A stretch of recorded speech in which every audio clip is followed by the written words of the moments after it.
срещу хората е нашето оръжие срещу властта! Близо 50 студенти излязоха на мирен протест в подкрепа на българката Костадина Кунева, която бе залята с киселина в Атина в края на декември миналата година и от тогава все още се възстановява.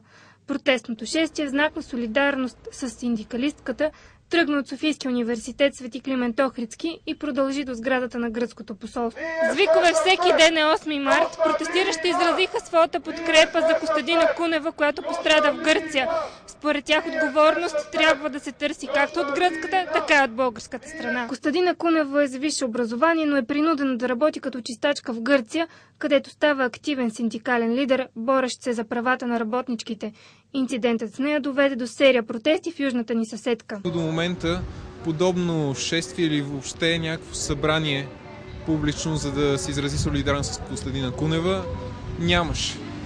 И това изразява личната ни солидарност. Подкрепяме изцяло този пример, който ни даде Костадина Кунева в Гърция на борба, на пълно отстояване на своите, но и на всички останали поставени в тези робски условия на труд жени. Държавата нищо не прави за хората, които емигрират и са поставени в нечовешки условия да работят.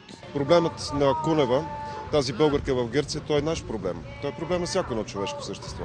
Студентите избраха за протеста си Международния ден на жената, за да повдигнат и въпроси, свързани с равноправието, условията на труд, имиграцията, както и за липсата на перспектива за хората с висше образование у нас.